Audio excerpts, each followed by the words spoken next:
What's up, Ron? So good to have you on the Thank you. show. Good to be here. Appreciate it. Nice to be asked. Well, this is a lot. Hey, this is a lot of fun. I really enjoy having my friends on the show, and you're a wealth of knowledge in so many different areas. And I'm excited to tap into this knowledge and these skills that you've developed and acquired over the years. But even beyond that, I just love hanging out, and I always learn a ton whenever we're together. So thank you That's a again. two-way street. I appreciate that. So cool. So, what's going on in your world right now? It sounds like you kind of have at least one cool project that you're working on. Would love to hear Yeah, about it. we've got a bunch of things that we're doing in the tech space and the identity space and related to telehealth. But kind of the favorite thing that I'm working on at the moment is a little bit, I guess it's a little political. I'm working with Jeff Hayes on a documentary about the life of Robert F. Kennedy Jr. So that book was written by Dick Russell a couple of years ago, year and a half ago, and since then, the writing of it, Bobby's announced that he's going to run for president, and this isn't a political piece; it's more of a historical piece of who the man is, and I found that to be super interesting, particularly because of a lot of he's been in the crosshairs of a lot of media the last couple of years, and so to get kind of the backstory and his version of reality. You can imagine it's probably not the same as CNN's. Yeah, I'm sure it's fascinating. And by the way, Jeff Hayes is incredible. Puts together some awesome content, some great documentaries and docuseries. I've been featured on one of his films, and really enjoyed being interviewed by him and learning from him. So he's a wealth of knowledge, and he's just a really fun guy. Yeah, he's a superhuman being and very, very grounded in ethics and reality and exposing what's actually going on and giving you the information and letting you make sense out of it yourself. That's cool. And what about some of this technology that you're kind of excited about or geeking out about? Well, we put together a pretty substantial patent for a product it's going to be called Nifty Lock initially, which is an NFT identity lock where I think everyone's concerned about human chipping and human identity and what we do on Web 3.0. As you know, there's a great drive at the moment to go to a federalized coin and a federalized dollar that's in a blockchain environment. And I think that most people don't recognize why that's being done. And I think that there's a big unspoken why. And for me, that is the dollar used to be strapped to gold. And in 1972 went off the gold standard. And we really went to a petrodollar that was backed in debt. So our mortgages, our car loans, company loans, that was the backbone of our banking system, was all of this debt. Well, now so much money has been printed and the debt, the national debt has increased so much, there's not enough real world assets backing up this existing debt that's going to get passed on to our kids and our grandkids. So from a banker's perspective, they need to get inflation under control and global banking under control, something to back those assets with. And here is the kind of the dark underbelly, I think, of this digital currency, is when you run out of people's debt to secure things with, the next logical place to go would be their wholly owned assets. And centralized banking with digital currency allows for banking and government reach into your existing assets. Because if you're on a digital dollar and you want to sell something you own, say you have a wholly owned vehicle or a piece of art or a house, you have to register that then on that blockchain in order to do the transaction. So once people figure that out, and again, I say this is the part that's unspoken, there'll be a gold rush for everybody to sign up their assets to this blockchain to prove that they own it so other people don't steal and lift your assets. Well, suddenly you've got a whole population of wholly owned assets, which is in the trillions and trillions and trillions of dollars that are now hooked up as the base of your foundational currency. Which means ultimately, as life gets more expensive and there's less employees and there's more social programs and more debt, your own possessions and ownership will be reverse mortgaged into that system. And eventually the state ends up with it. So we're creating an identity protection tool that allows you to log your stuff, but do it anonymously, where you still hold it. and then create avatars for yourself so you can go online as Justin D, and nobody knows who Justin D is, and interact in a blockchain environment under anonymity. Yeah, I love that. There's no doubt that we're heading to a world where blockchain is going to, um, you know, categorize or memorialize who owns what assets. Like that's a given. It's a done deal.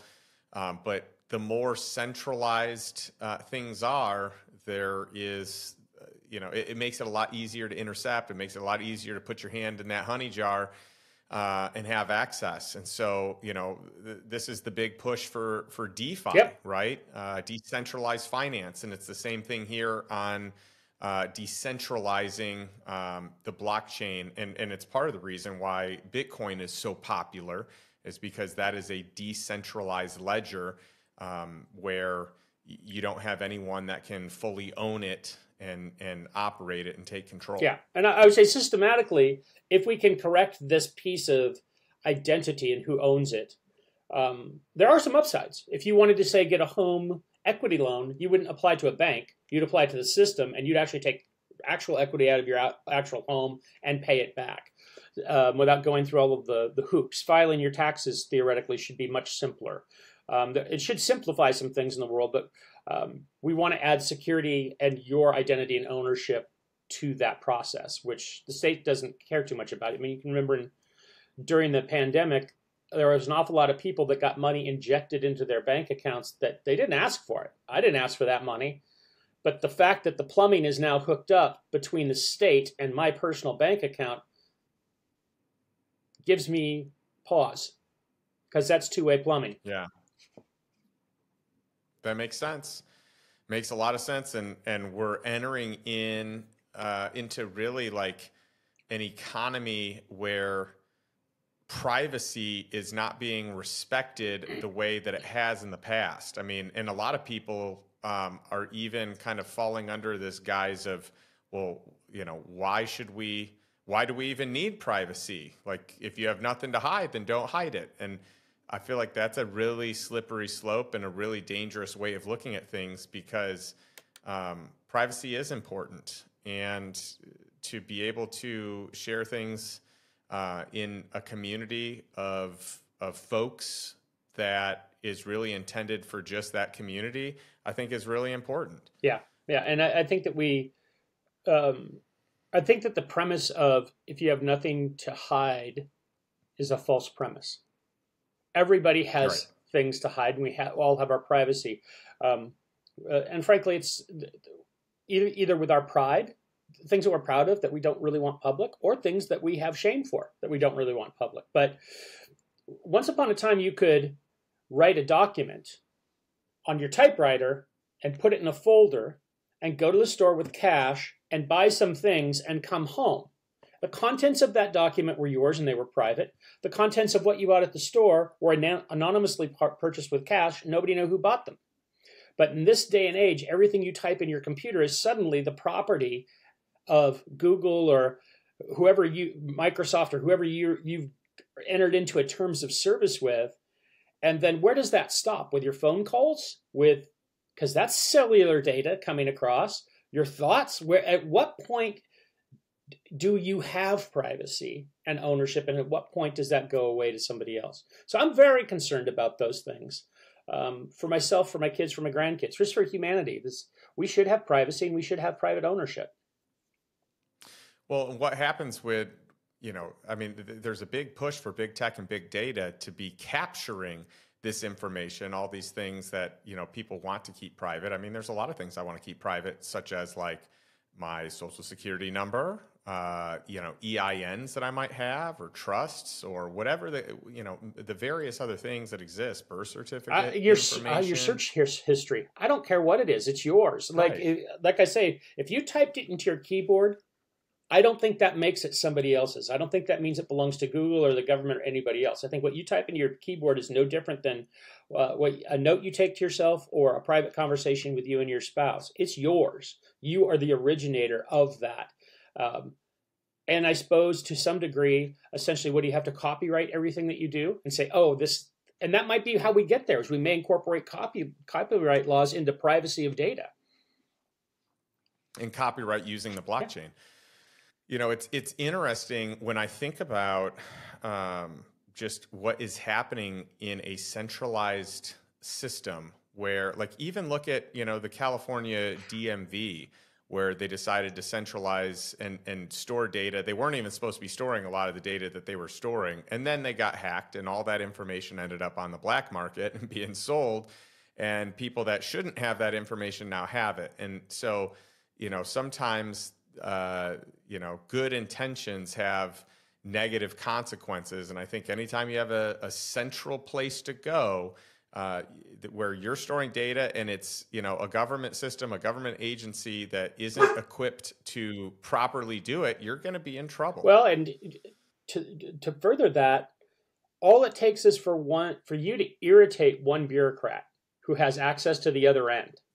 And you could silently, if someone had power, they could silently silence you, like stop your funds or whatever. Like, you can be unplugged from the other end.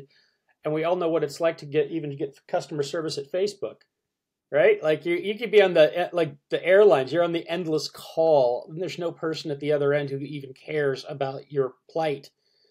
And unjustly, that gives power to people, that takes power away from the individual. Yeah, there's no doubt. It's interesting talking about all this, because this isn't where I think you had your start, but it's where it's where your heart is. It's where you're excited about today. But you got started in the online space. You're an OG in that community. You're big time in info marketing and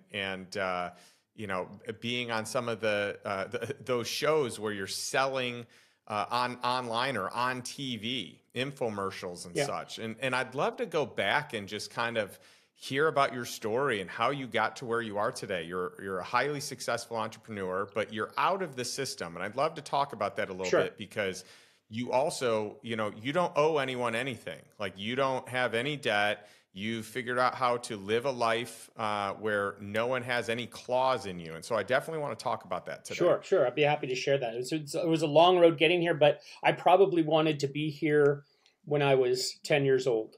In a lot of ways. This is like I got to live my childhood dream in many ways. And I'm at 57 years old, I'll still get on my long skateboard and skateboard down to the mailbox down the road and pick up my mail and come back. So I love it.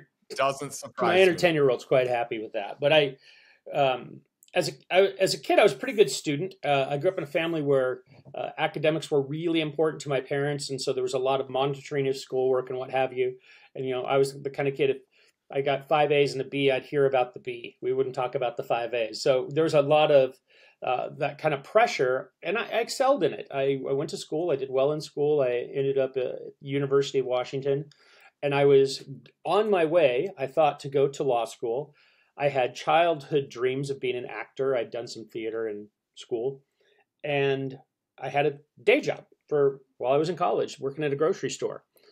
And one of my compatriots at the store got an audition to be in a film that Robert Altman was directing. And he said, "Hey, do you want to go crash the audition?" And I did. And I ended up at about 20 years old getting a role in this movie. With That's awesome. Jeff Daniels and Peter Gallagher and Eric Bogosian, directed by Robert Altman, who had directed MASH and Nashville and The Player, and he was like a big-time Hollywood director, protege of Hitchcock's. And so I got a SAG card, and I ended up doing that in a series of movies after that, because I lived in Seattle and there weren't a lot of young people with SAG cards, union cards. And so in that process, I always stayed on, and I learned how films were made. So I'd work for 2-3 days as an actor, but then I'd stay on for 30 days as a production assistant and bring coffee to people and sweep floors, but stay on set and watch how the films were made.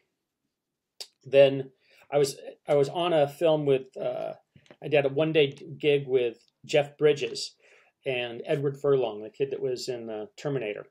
And Jeff Bridges, the dude, I'm standing next to him now. This is not long after Starman, and he's this, gorgeous Hollywood movie star. And I just walked up to him and I said, "Jeff, how do I get to be from being in my shoes as this 2-bit actor to being a movie star? I would love to."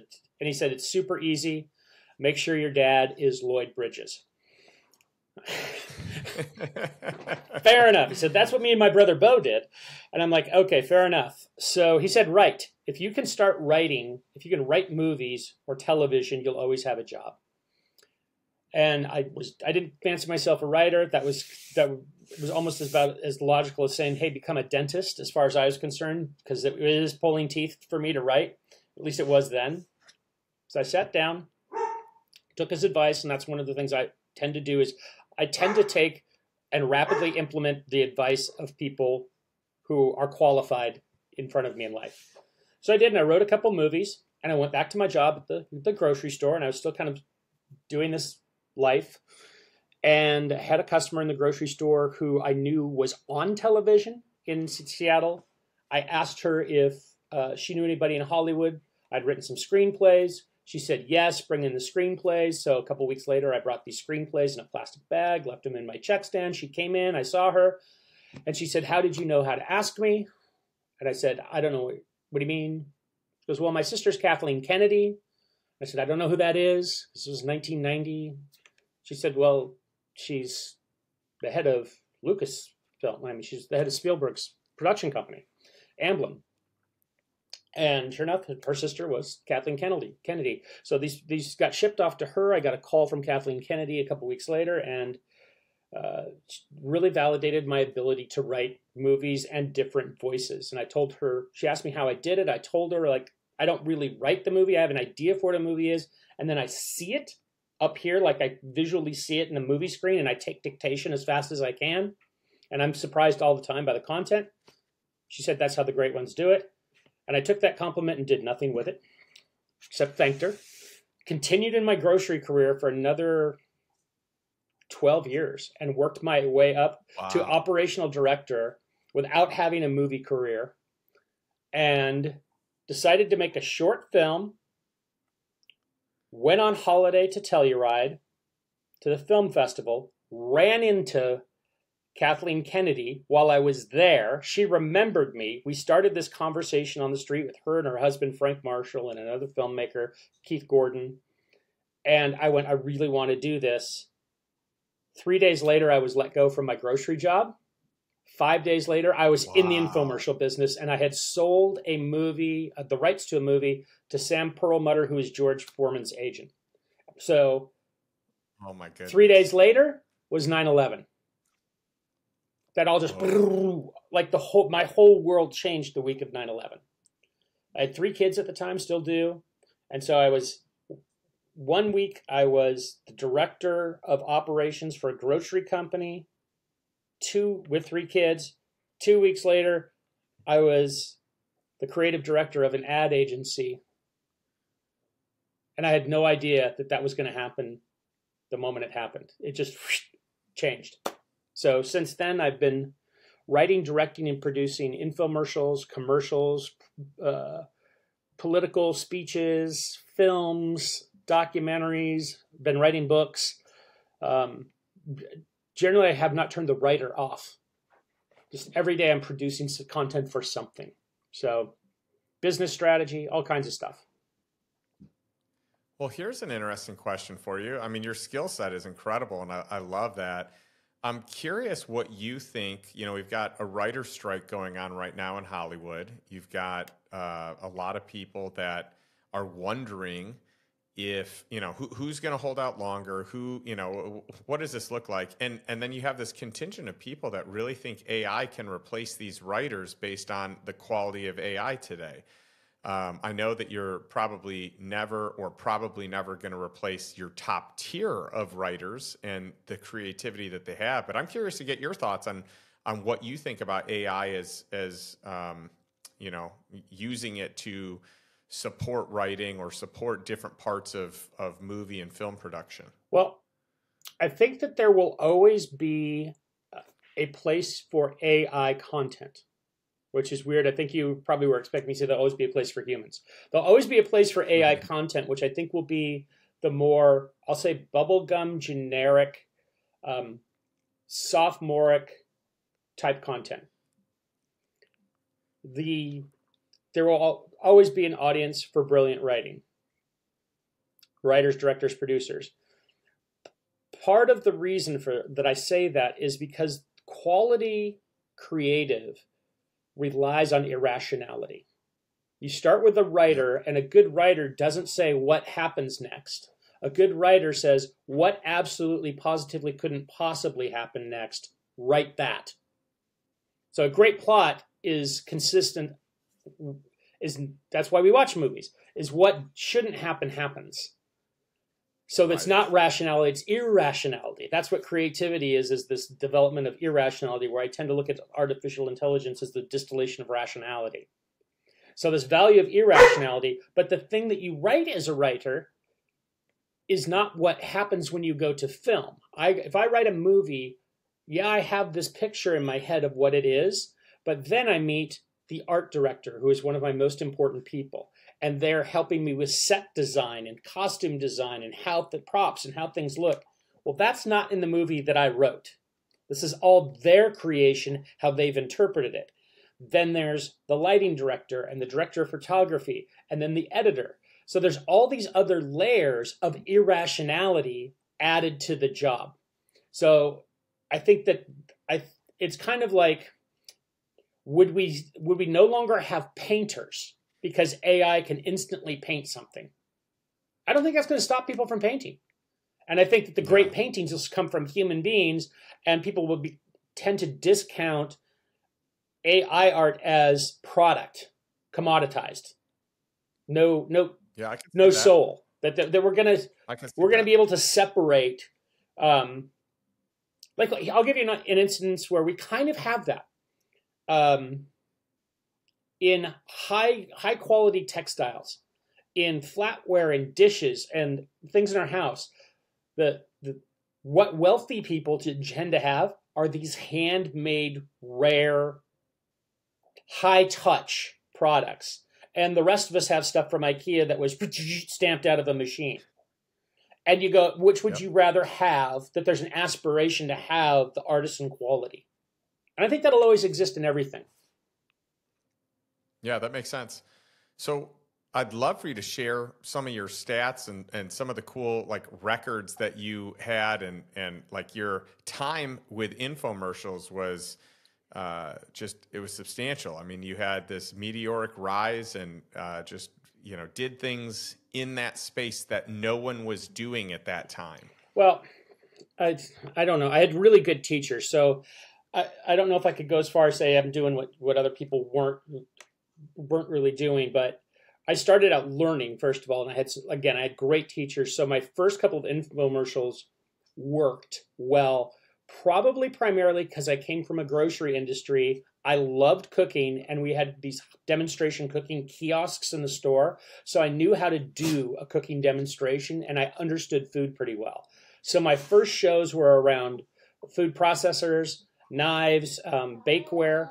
And so I got a lot of success easily doing something I could have done in my own home, right?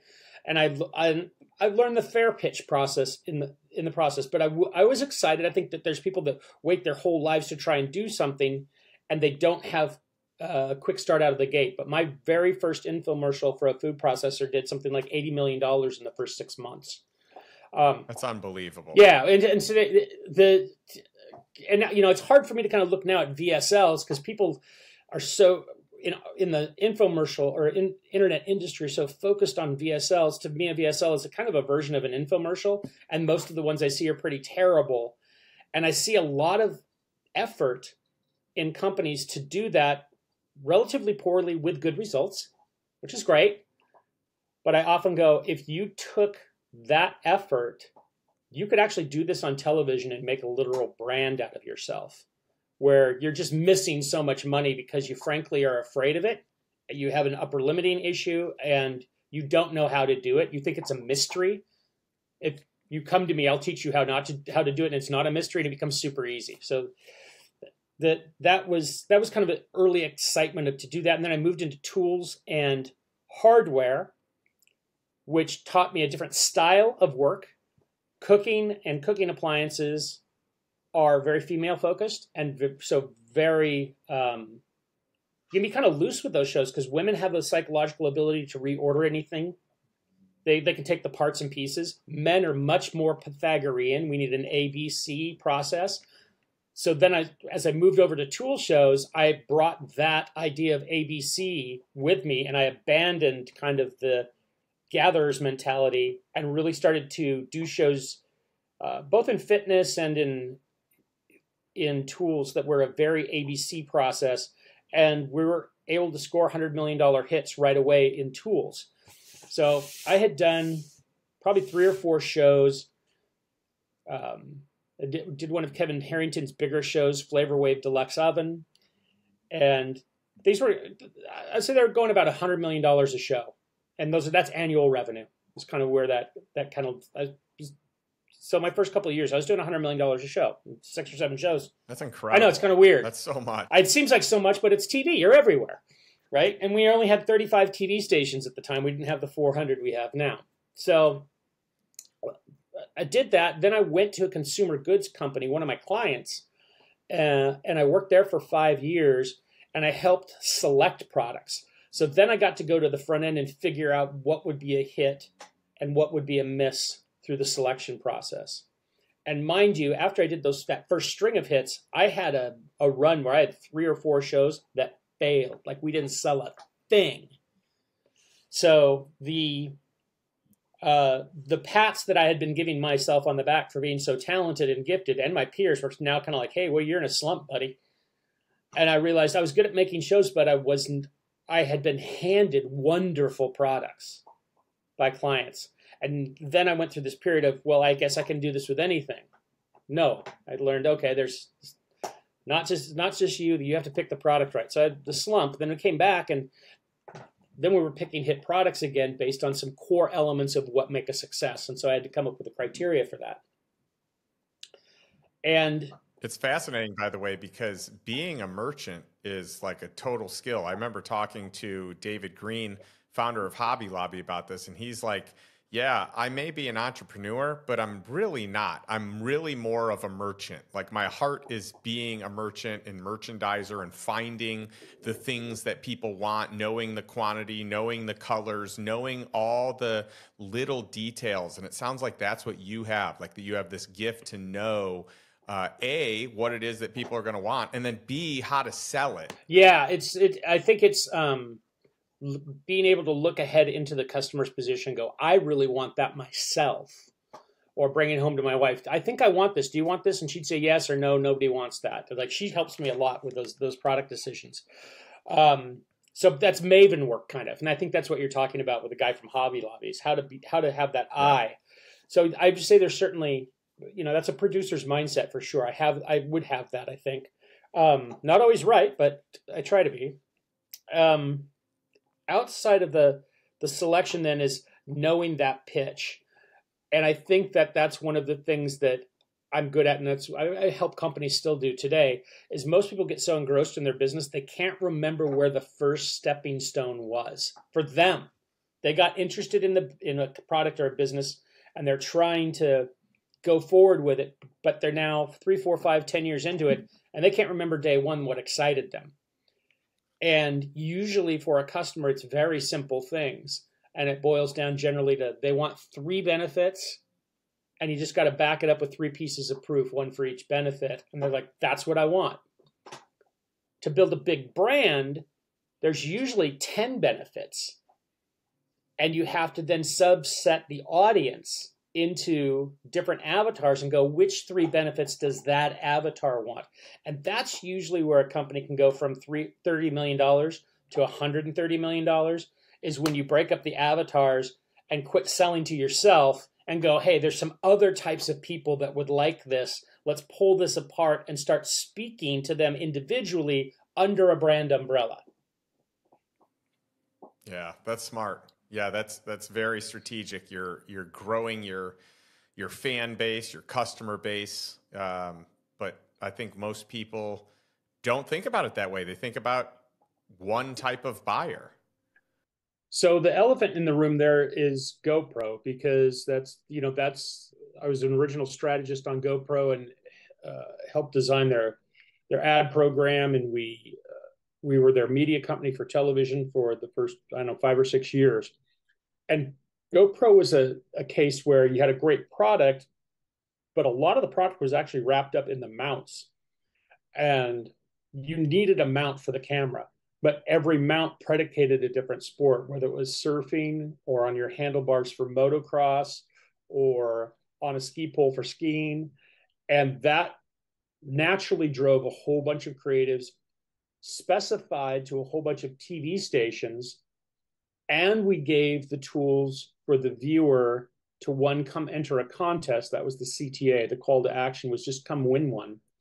And then ultimately they would go online and they would see, oh, everybody and their brother is going to order this. I happen to see it on the skiing network, but now I see it's applicable to all these sports. And they would just purchase because it was an affordable product. And that kind of idea of splitting up the product into a whole bunch of consumer avatars that's probably the best case use I could ever think of. That is GoPro going from $600,000 to 660 million in annual revenue in about 5 years. That's unbelievable. I mean, that is a meteoric jump in revenue, and how powerful. I mean, and that's a company that is just so relevant and totally, it just innovated and just it came onto the scene and just changed up the whole game out there. It's awesome. Well, and the product advertises itself when you use it. So you still see people driving down the street with a motorcycle with that on their helmet or on a cool car. But to me, that's the key to any really great success story product, is that your ads are not, your content, your marketing is not just, it's not just grabbing consumers and selling the product. It's training them to resell the product. And that's kind of why I get involved in politics and stuff. It's how do you seed the cloud properly in your marketing that allows someone to instantly grab what you're doing and repeat it to somebody else and say it's fantastic. Yeah, I love that. Now, totally switching topics here. We talked earlier, and I want to come full circle on this because you have a life of no debt.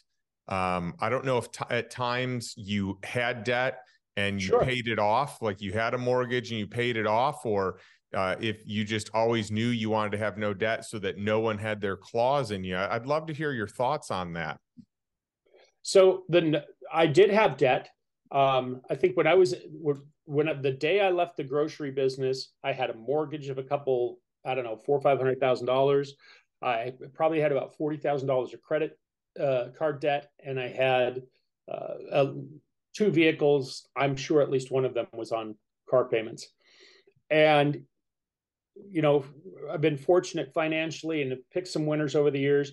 But I'll tell you that the most important thing that I ever felt emotionally was in paying off my home. And I did that through the sale of a home and some other things, was getting into a situation where I have no bills per se. I have a phone bill and I have insurance and I have the small ones, but I don't even have cable television. I just have Starlink to my house.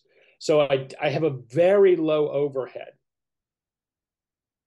What that has done for me emotionally has freed me up in the last couple of years to think deeper thoughts and help more people, because I don't have the upset and the stress of that financial cloud over me all of the time. There's no way that I'm going to run out of money, and there's no way I'm going to not be able to pay the phone bill or the insurance bill.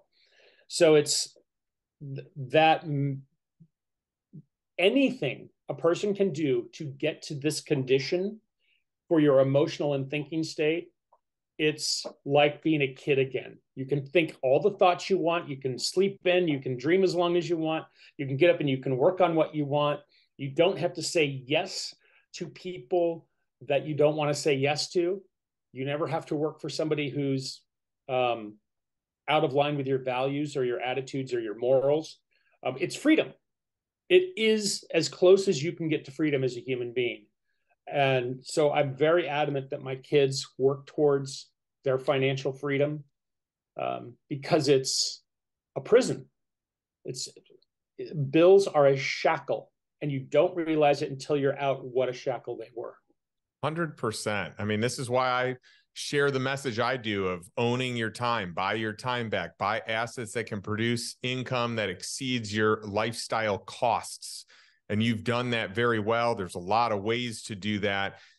You've got a gorgeous home. You've got a ton of land. You live where you want to live. You live life on your terms. It's very inspiring. And I'm so excited to have you on the show. And I'm bummed that we're out of time, but goodness sakes, we've got to keep talking, and I want to learn more from you. But where's the best place for people to come learn more about you and find you? You could go to ronnylynch.com, RONNYLYNCH.com, and there I have a blog that I do and books that I've written.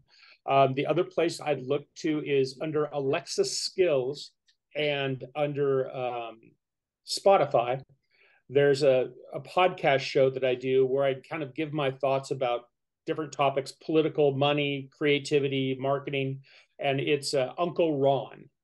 And if you're interested in kind of the political status of the country right now, and a thought and a vision for how to make the country endure, there's a book that I have put to voice there called Manifesto for a Modern Millennium, and I read it out. It's 10, 12 chapters.